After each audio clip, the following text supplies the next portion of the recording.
La participación política y ciudadana es fundamental para el Renacimiento mexicano. Sí.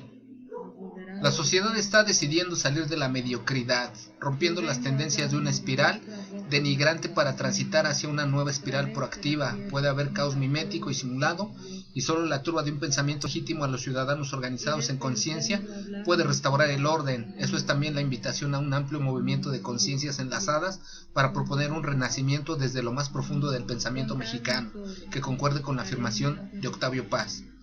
Toda tentativa por resolver los conflictos desde la realidad mexicana deberá poseer validez universal o estará considerada de antemano estará condenada de antemano como un acto estéril o inservible. Polvo eres y en luz te convertirás. Esta quinta generación ha de surgir de las cenizas estériles del separatismo. Polvo eres y en luz te convertirás.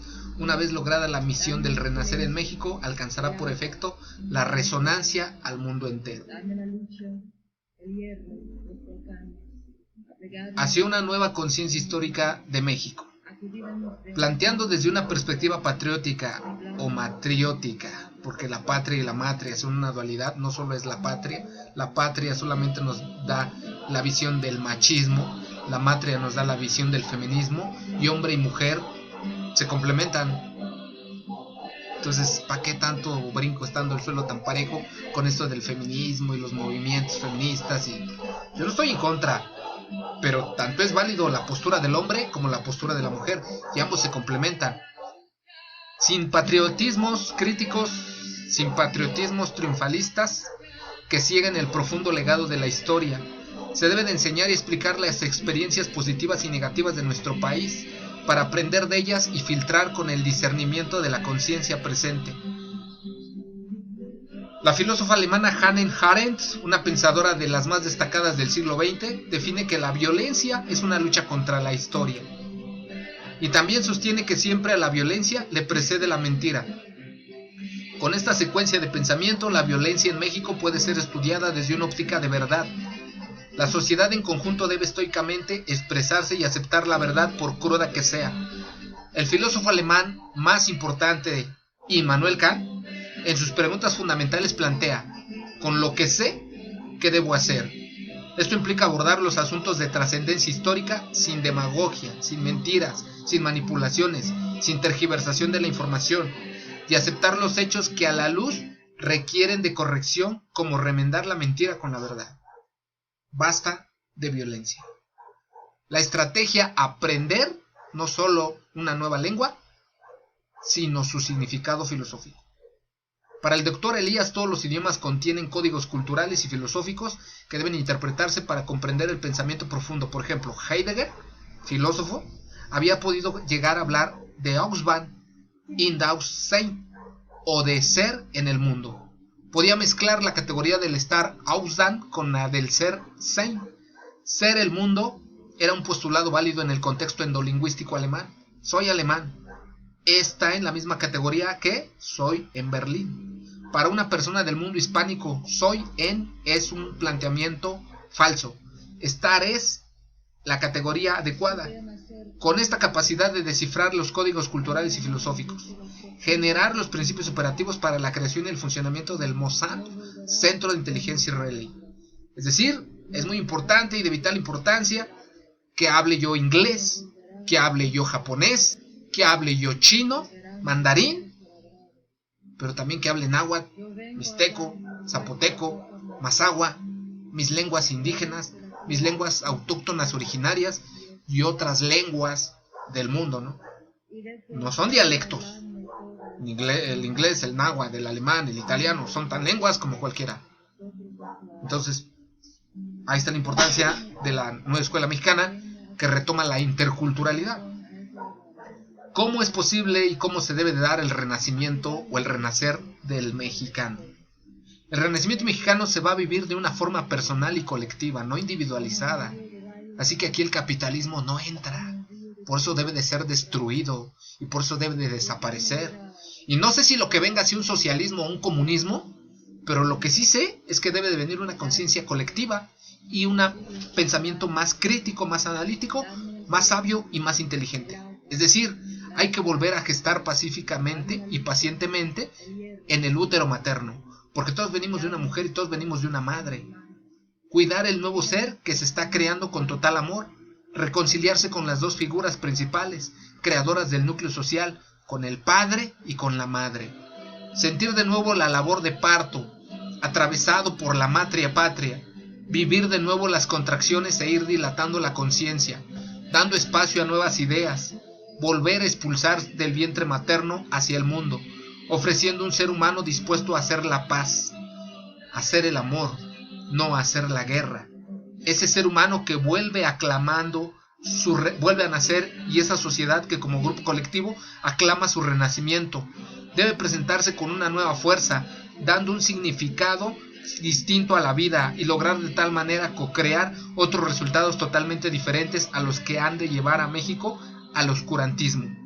La nueva generación mexicana naciente ha de recrearse sin aceptar perderse en estructuras de mimetismo, impunidad y corrupción. Por supuesto, no estaría fácil, porque la corrupción está a la vuelta de la esquina, el narcotráfico está a la vuelta de la esquina, la mentira está a la vuelta de la esquina. Les dejo nada más esta reflexión que me encontré de un meme por ahí de Vladimir Putin, presidente de Rusia. ¿Quieres que Andrés Manuel arregle México como por arte de magia? Ya tienes el mejor presidente que habías podido tener en toda tu historia. Ahora sé el mejor ciudadano que debería ser. Ya no robes cable, ya no robes la corriente eléctrica, renueva tu licencia de manejo, paga tu predial, recoge tu basura, respeta las vialidades. Si tú mejoras, México será mejor. El cambio verdadero viene desde uno mismo. Ahora, ¿cuál es la importancia de la lengua náhuatl? La decisión del doctor Josep y su esposa de establecerse en México los adentró en el estudio del idioma náhuatl. Durante su estancia en el país se entregaron a la defensa de esta lengua. En sus seminarios compartían cómo los mexicanos tenían el lenguaje perfecto en resonancia, consonancia y asonancia, y al recuperar los códigos culturales y filosóficos de ese lenguaje perfecto iban a renacer esa cultura de lo contrario. Borrar la memoria del náhuatl se descompondría el principal legado de la esencia de México. La asonancia del náhuatl son palabras que producen energías complementarias, la una de la otra. Asociación por resonancia, conducción de palabras con sonidos similares. En México, el conservar palabras como chocolate, huitlacoche, chocote, o los nombres originales de locaciones como Xochimilco, Tlaxcala, México, logra preservar en el subconsciente la resonancia. Inclusive asevera que el tono y ritmo en que se habla del mexicano era cantado.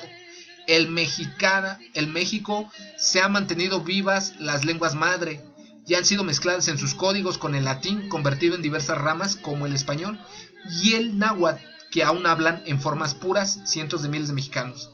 Esto a diferencia de otras culturas que perdieron por completo el legado de sus lenguas madre, por ejemplo la desaparición del sumerio. El náhuatl logra que los principios fundamentales estén alineados a los mismos preceptos para comprender el cosmos y la naturaleza. Esto se refleja así, por ejemplo, la piedra del sol está en un sistema vigesimal, a diferencia de los símbolos de Occidente, que se basan en un sistema decimal. La dualidad del sistema náhuatl no queda implícita, cuenta con palabras para sembrar, crecer, cosechar y guardar. Cada vez son más los jóvenes que buscan una memoria cósmica, porque si fuimos todo eso, ahora nosotros no lo somos. ¿Por qué no renacer al recordar lo que se fue? Por eso difundo el Nepohualtzin, mi trascender en la cuenta a través del tiempo del universo. Por eso difundo la lengua náhuatl. Por eso estoy orgulloso de ser de descendencia mixteca, aunque no nací en Oaxaca. Estoy haciendo un esfuerzo por aprender lenguas indígenas, pero también inglés y japonés. Estoy haciendo un esfuerzo por fomentar y promover tanto lenguas extranjeras como lenguas nacionales desde diferentes instrumentos de la cuenta. El sorbán, el suampan chino, el sorbán japonés, el Nepohualtzin náhuatl y el abaco maya. Todo tiene un porqué, o sea, a lo mejor ustedes creen a veces que estoy loco o que se me zafó un tornillo, y quizás sí, pero yo todo lo que hago y cada paso que doy esta vida la doy con estrategia y con un objetivo determinado. 500 años hemos sido dominados. Por supuesto no es una tarea sencilla volver a renacer, es cosa de titanes. de seres capaces de encarnar la mitología como el ave fénix que perecía cada 500 años en el ardor del fuego para renacer de sus propias cenizas. Dejar morir lo anacrónico, lo que lastima, lo que daña para dejar nacer el mundo nuevo. Solo así se puede dar paso a una reestructuración social de México. Dice Chavela Vargas que México es un gigante dormido, una conciencia dormida. Ayocuan en su obra La mujer dormida debe de dar a luz acentúa lo mismo, y los doctores Elías y Meulans aseguran que México es el titán del siglo XXI. Debe de renacer la conciencia de ser lo que ya fuimos, la conciencia de evolucionar los valores inmutables, que no deben perderse, prever una cultura y una ética consciente para volverse una forma de ser donde se recupere al gobernante como era. El guerrero de la muerte florecida. No tengan miedo. Nos preparaban para la vida y para la muerte, porque era una dualidad, no hay vida sin muerte ni muerte sin vida, es un ciclo. La filosofía del guerrero del sol y de la luna comprende vivir con códigos filosóficos y culturales, como una herencia de todas las culturas y razas en la sangre simbiótica mexicana. Implica asumir el papel como una raza global fraterna que integra a toda la humanidad en una orgullosa de su resonancia original, reinventarse como el ave fénix, consciente de la integración de la cual es resultado. México renace como el titán del siglo XXI, como lo afirmaron el doctor Josep Elías y la doctora Meulans, pacientemente con el quehacer amoroso continuo de los verdaderos mexicanos. Y aquí viene lo más fuerte, la cultura del esfuerzo frente a la subcultura de la corrupción. La cultura del esfuerzo frente a la subcultura del narcotráfico, de la violencia y el crimen. La palabra corrupción proviene del verbo latín rumpere, quebrar, hacer pedazos, hacer estallar, o del verbo corrumpo, que se interpreta como destruir, arruinar, reducir a nada, perder. Es bien fácil destruir, pero está bien cabrón construir. En entrevista con León Krauss, Enrique Peña Nieto afirmó lo siguiente: la corrupción es un tema de conducta de orden cultural. Sin embargo, es un modo de vida del mexicano. Pertenece a un orden menor. No alimenta al ser humano, al contrario, lo degenera, lo corrompe, destruye, lo reduce a la nada, a la sociedad y a las instituciones. En un sentido estricto es una subcultura. Se caracteriza por la malversación en el uso del presupuesto público, la perversión de la relación entre el Estado y la sociedad. Enrique Peña Nieto puso a las instituciones mexicanas al servicio de las grandes clases de poder, de las grandes oligarquías financieras. El mismo López Obrador lo ha declarado en sus últimas conferencias mañaneras. ¿No les gusta el cambio? ¿No les gusta la 4T? Pues claro, estaban acostumbrados a que el gobierno era un comité al servicio de sus intereses financieros, de sus intereses económicos. Pues claro, por eso no les gusta que haya youtubers que informen con dignidad, con veracidad y verdad de lo que está pasando en este país. Por eso el Universal, el Economista, el Financiero, Broso, Denis Merker, Dresser, me tiran, me pegan, golpetean a mi gobierno. Por eso me quieren ver caer. ¿Pero qué creen? Que no se va a poder, o no va a estar tan fácil, porque yo traigo otra filosofía de vida. Yo estoy retomando la filosofía digna de los viejos abuelos toltecas, de los mixtecos, de los zapotecos, de los nahuas, de los purépechas, de los pueblos dignos que en Tequio trabajaban en común unidad y lograban los objetivos. Si no, díganme por qué le regresó dinero los pueblos de la Mixteca Alta de Oaxaca de las construcciones de las carreteras. ¿Por qué no se lo clavaron? Porque es otra forma de pensamiento totalmente. Ellos son felices teniendo de comer, disfrutando a su familia, viviendo en comunidad, celebrando sus fiestas. No necesitan mucha lana ni mucho dinero para ser felices, solamente lo indispensable y básico. Y no es que sean mediocres, es una cultura diferente. Desgraciadamente nosotros en nuestra colonización o pensamiento eurocentrista urbanístico lo vemos como mediocres, como conformistas, pero no, así ellos son felices, ¿no? La corrupción se caracteriza por la malversación del presupuesto público, la prevención de las relaciones entre el Estado y la sociedad y de este consigo misma. La corrupción se mide a nivel internacional por un organismo llamado Transparencia Internacional. Se compone de una combinación de encuestas y evaluaciones sobre corrupción que el Banco Mundial dice que el índice de percepción de la corrupción más reciente en el 2015 evaluó a 168 países en cuanto a su grado de corrupción.